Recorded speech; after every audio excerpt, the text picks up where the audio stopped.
Okay, here we go with the midweek Howl. The Howler's back from vacation. It's the non-paranormal part of the From the Shadows podcast. And I got to clarify that because I don't know, did we talk about this before you went on vacation? Probably not. No, I don't know. What did we talk about? We probably did, and I lost it. I forgot. You forgot? Well, I don't want the audience to get bored if they're not already. But anyway, we got this bad comment from this guy who said he'd been listening for a couple weeks now, and I know, I told Phil this. The title was "The Production is Terrible" for the From the Shadows podcast, because he's been listening for a couple weeks now. He knows what he's listening to. And he didn't understand how we could be in the middle of a sentence and just get cut off, and that was the end of the show with no rhyme or reason. So obviously he was talking about the midweek Howl, because he wasn't talking about the paranormal part, because that we do that a little bit different. The midweek Howl. Oh, you do that's the A team involved in that one, right? Well, no, but you know how I was gonna say, are you sure it cut off, or when you cut it off at the end, or are you sure? I didn't. A lot of times you bring me down rabbit holes, and I don't even finish what I started. Well, I think it's because this is very unscripted, and the game that me and you kind of play is putting it lightly. But go ahead.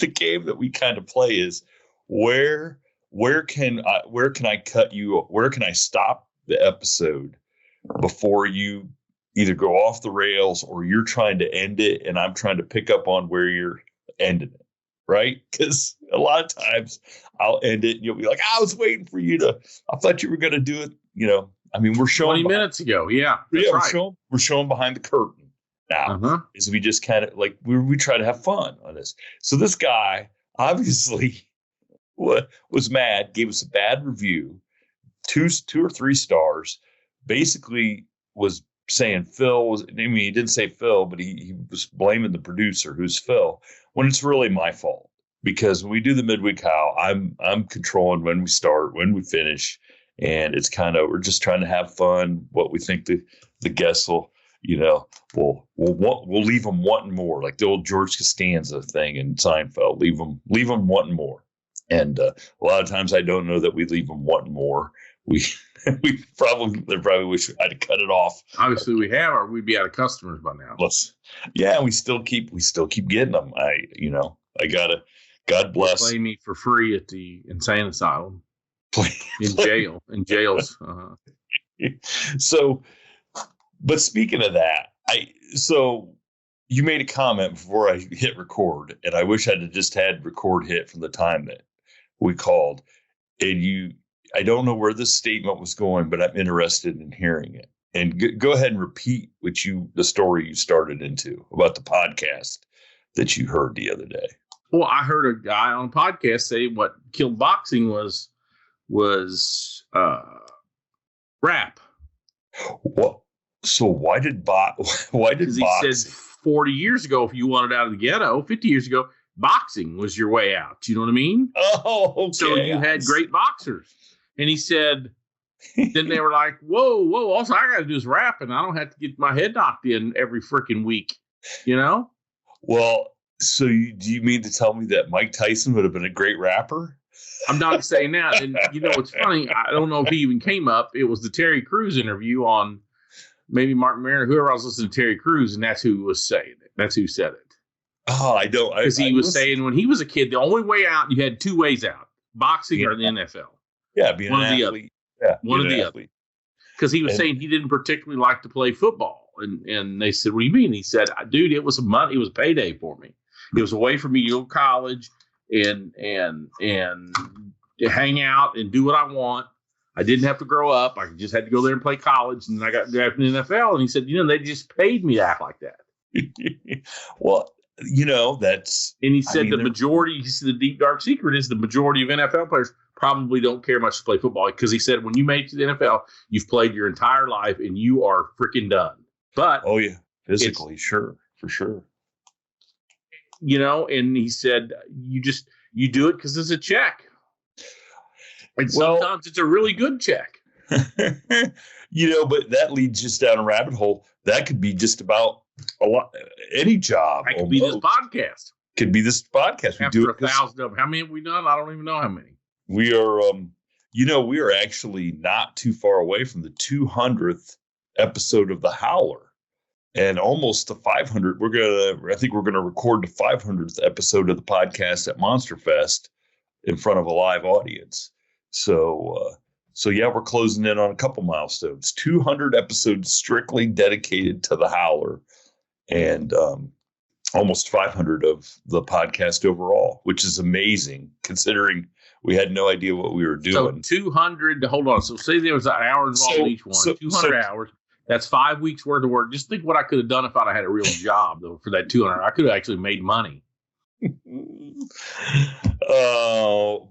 doing what though? I have zero skill sets. That is proven to me more and more every day. I have zero skill sets. Now I need to call down a local radio station. Maybe they will hire me to be a disc jockey.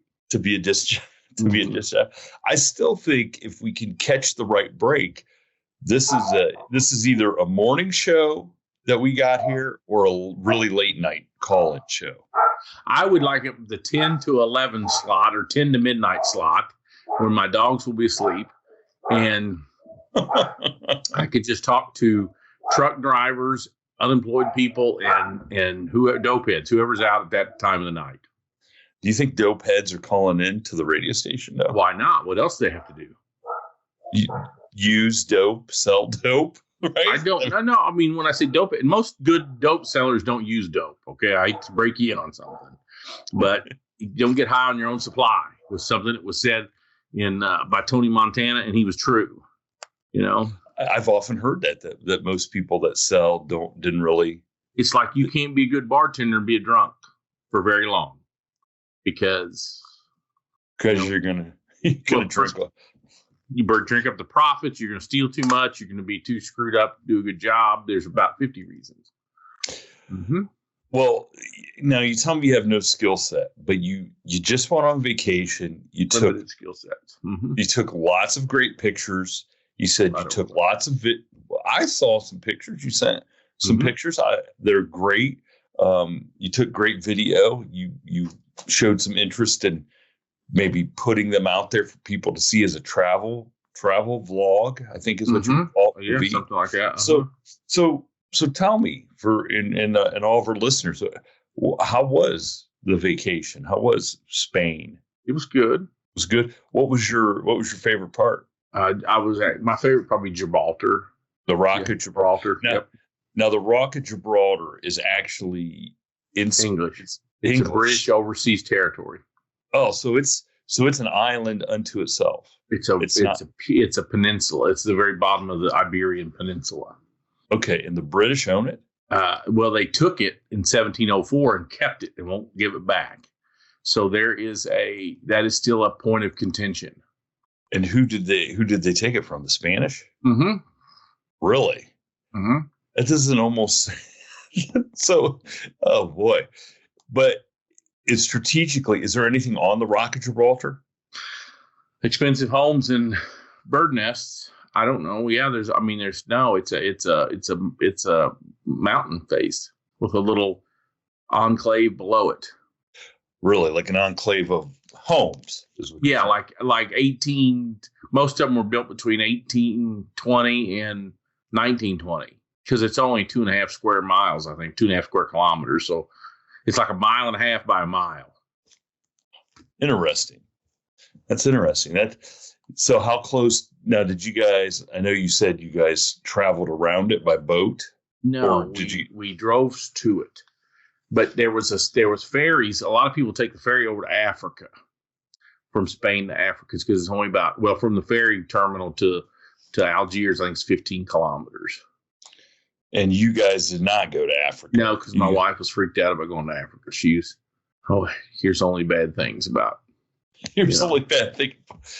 Well, so what part of that? I'm going to look this up so I have a better understanding of the rock. Morocco. So Morocco. Now, what bad happens in Morocco? nothing, does it? Just a lot of gambling and rich people, right? I don't know. There's probably about 4,000 years worth of heartache in whole North African continent there.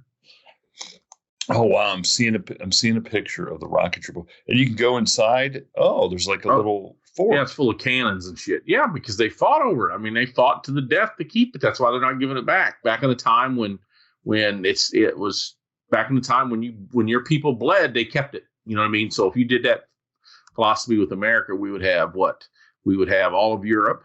We would have Southeast Asia. There wouldn't have been a Southeast Asia war because we would have kept it all that shit at the beginning, and the French wouldn't have had an issue. Yeah, it would be the world. The United States would be one big world if we would have had the balls to just keep everything. Well, there you go. And we can't even hardly take care of ourselves. Like we take everything all. Don't even get me go there. I was in a funk. I was out there trying to get my fertilizer spreader on my 4-wheeler for my teenager to fertilize the yard. And already? Don't sigh. It's gonna rain tomorrow. Somebody was mowing Friday on my mower. Yes, I mowed Friday. I mowed Friday. Come on. Mm-hmm. I don't want to hear. I don't even want to think about that. Mm-hmm. I don't even think about mowing. I don't even think about it at all. But the Spanish farms was, if I won the lottery, I was telling my buddy Ed the other day, I'd buy a farm in Spain because I can buy farms, a big, 3,000 acres in Spain. It costs you $1 million. So it's like definitely a lot cheaper. Yeah. Oh my gosh. Live there part time, just in the winter time, and just hang out and raise pigs. They have big ranches, I think I was telling you, imagine all the farms in the 1950s if nobody could build a subdivision outside the city limits. It'd be fantastic. Yeah, just big row crop farms, old houses, and then you get into well-kept towns. And because everybody has to live in town, the towns are very well kept. And we've discussed this, how much nicer all these little towns the towns where around where I live, were booming towns after World War II, because the steel industry and stuff was very important to a lot of these towns. And once the steel industry started going out, then these towns started dying, and these great big, really nice houses turned into duplexes, triplexes, quadplexes, or whatever. And a lot of them the neighborhoods just deteriorated. Once single family homeowners started moving out of houses and renters started, nothing against renters, but a lot of them typically don't take care of things like their own, because they're not. And it led to a lot of crappy neighborhoods, and some towns fought hard to keep some of these neighborhoods really nice, and they're still nice to this day. But there's 3 directions going into Bucyrus that had big, huge houses. And they're all run down now?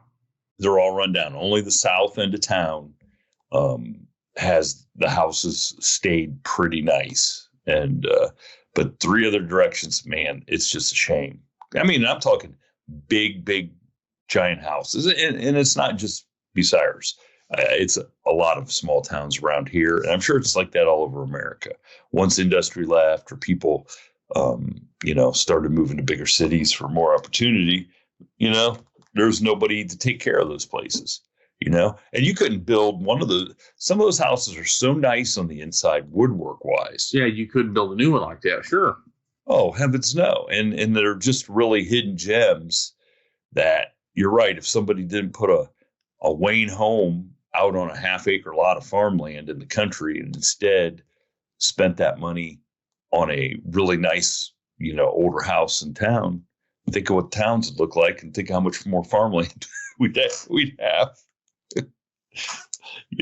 So because and I hate to disparage Wayne Homes, because they do, they build a lot of homes, but I mean, they're not going to be standing 50 years from now. They're not made very well. Better not tell that people that. Then they probably got a 30-year mortgage on them.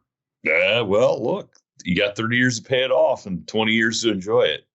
So that's what I'm saying. I was reading the thing the other day. They got in like Boston and Massachusetts, some of the bigger cities, 50 and 60-year mortgages now. Well, you'd have to be able to afford it. You know, I mean, you'd have to.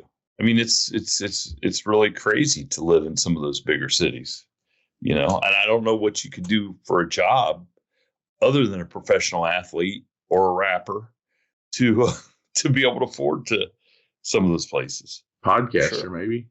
Podcast. Well, there's some podcasters, yes, that can afford. His last name's Rogan. There you go. And somebody, who else did I see just signed a great big contract?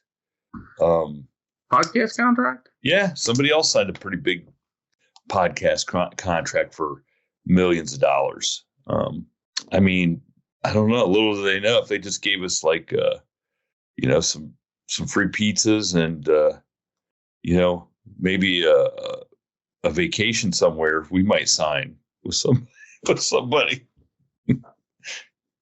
It wouldn't take much. Would take tens of millions of dollars for That's sure. That's right.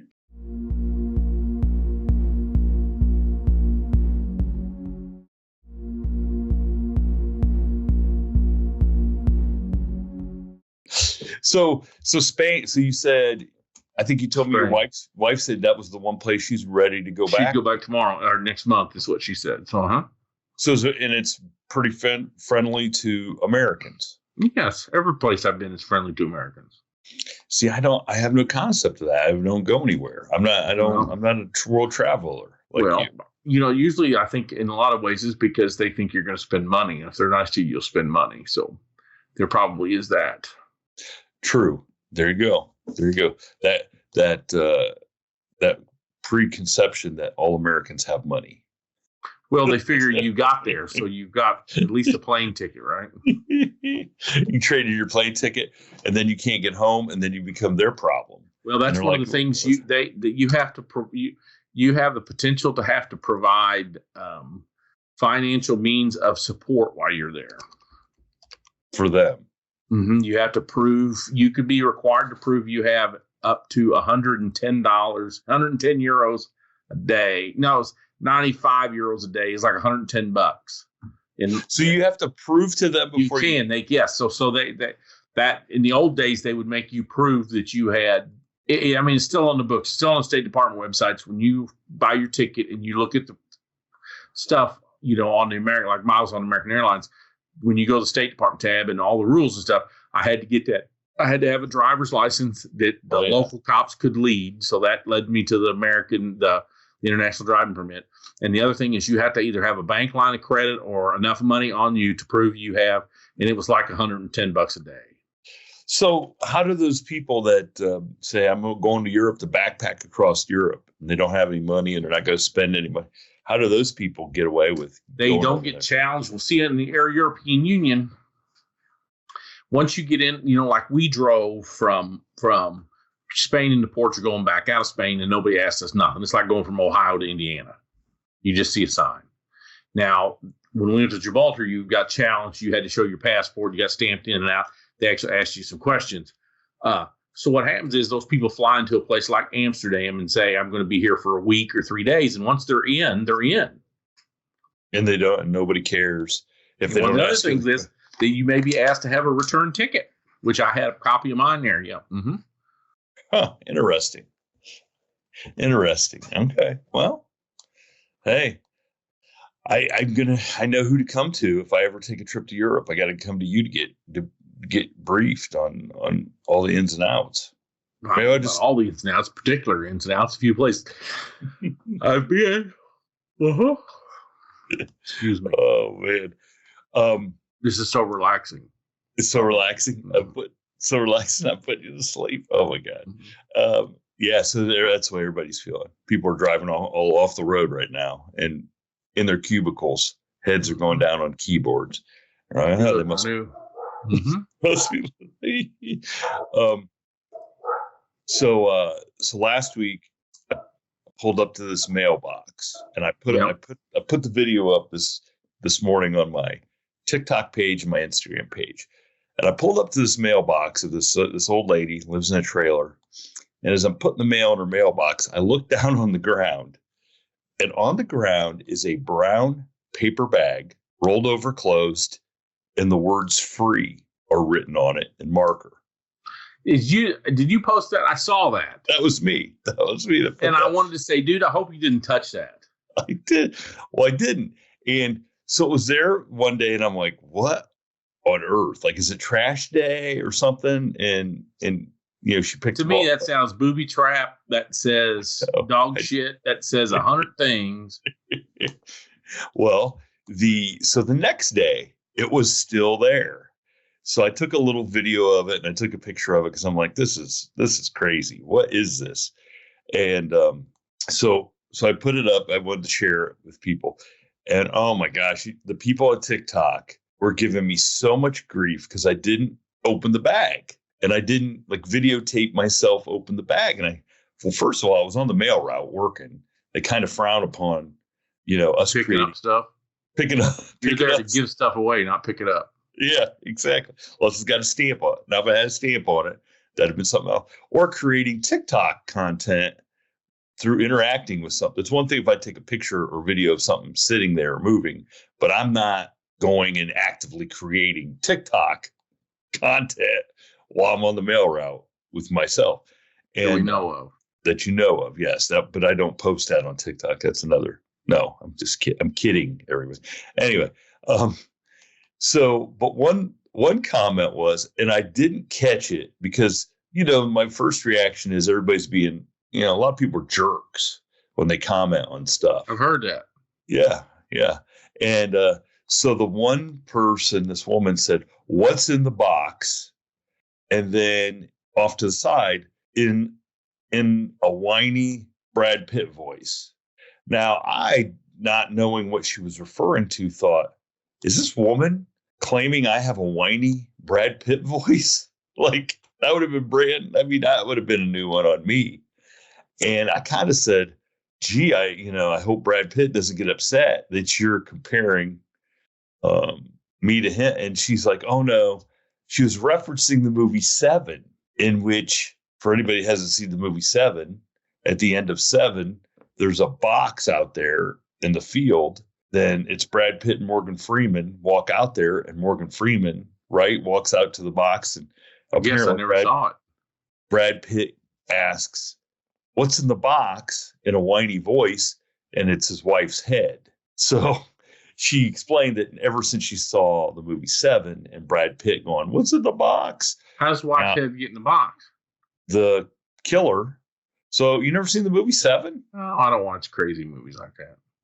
Oh gosh, what are you talking about? You're always recommending crazy movies too.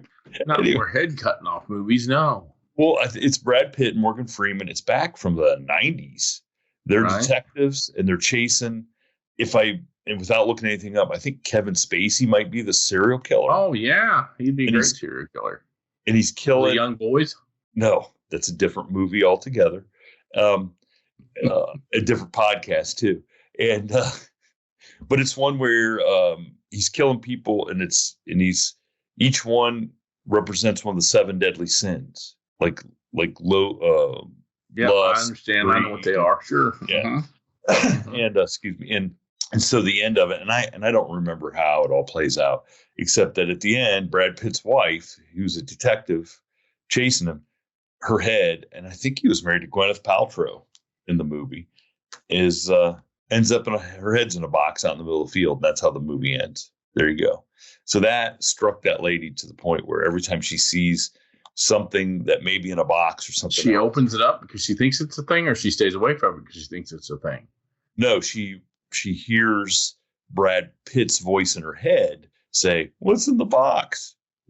And so her seeing the bag in the video, that immediately put Brad Pitt's voice in her head, whining, "What's in the box?" So I mistook it that she was calling my voice, and that it sounded like a whiny Brad Pitt voice. Which, look, I don't even know why I would even be compared to Brad Pitt voice or otherwise, But I felt like maybe it was my only chance to be compared to Brad. Are you sitting down here? I'm sitting down. Everything's not always about you, Shane. So The sooner you understand that, the better you go. Oh my gosh. I know, man, I have a real problem with that being the center of the world, you know. Yep. But I'm glad you clarified that with me. But now it got me thinking, what if there is a head in that box or in that bag, that brown paper bag? It'd be stinking by now. Well, if it's there Monday, it'll smell. I may have to open it. Speaking of head in the bag, the week before I sent you the article, there was a murder on my mail route at the what was that? Was it been solved? Well, I think they believe the two people. So the one guy got shot by another guy. The police show up, and the story that I've heard is the guy that was alive had tried to hide the weapon because he told the police, yes, it was his weapon, but no, he did not shoot the guy. The guy shot himself. So that's what he was claiming. Even though apparently the angle that the bullet entered the guy probably didn't make it likely that he shot himself. But that's what he's claiming. That was his defense. That was the first thing he could come up with. But he got arrested. Got arrested for tampering with evidence. That's good. Right. I mean, they can keep you on that for a while, right? I guess I don't know. They can't keep anybody in jail anymore. Shit, they burned down Minneapolis and didn't keep anybody in jail. So what's just killing an old biker something going to do for you? That's just biker on biker crime. Yeah, right? That's what I mean. It's not like they went out and got some citizen. Oh, gosh. So you're saying bikers are citizens or the outlaws are citizens? Well, because we probably have some outlaw fans. Let me tell you, and they would probably just be soon left alone. Even by other outlaws? Yeah, what I'm saying is if you have bikers killing bikers, it's kind of like... Yeah. You know what I mean? As long as they keep it within their own community, why do we care? Yeah, let them handle it. Yes, let them handle it, and I'm sure they will agree. I'm sure they would agree too. Yeah. It is. It's like I said, the Amish. They had that one guy that bilked people financially. He was a financial planner for the Amish. Yeah. Out of Amish. Well, he was Amish. He was an Amish. He was a fight. No. Okay. I know you're struggling here.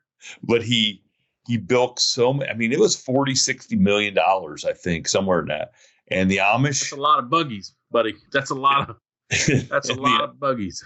And the Amish elders of the church went to, you got the Federal Trade Commission or somebody in there investigating, and they said, "Hey, look, we will pay all the money back, and then we will deal with him." And they're like, "Well, that's not really how it works." but they were willing to make it good what this guy stole from everybody, pay it back, and then they were going to deal with him. And they just were like, "Nah, that's not, it's nice of you, but that's not how it works." Now, I have a feeling that the victims that lost all the money probably have been like, "Yeah, wait a second, let's listen to what the Amish elders have to say." Because they want their money back more than they want this guy in jail. Which is, I had an old guy, I had a guy I used to hunt with a lot from New Jersey that lived here in Missouri. His brother, he was a patch member. His brother was the real deal. His brother was like the number 3 dude for the, not the Hells Angels, maybe the Alfesteros or Galloping Goose, one of these sister clubs. Maybe he was an angel. But anyway, he used to have a problem with all the mob movies. The first thing they do is you owe me money and they kill you. And he said, "Dude, that's not the way the mob works." And I said, "What do you mean?" He said, "Because if they kill you, they don't get their freaking money." Yeah, they got to get your money. They got it. Yes. He said they bleed you for 50 years before they just outright kill you. I said, "Oh, I never even thought about that." That's true.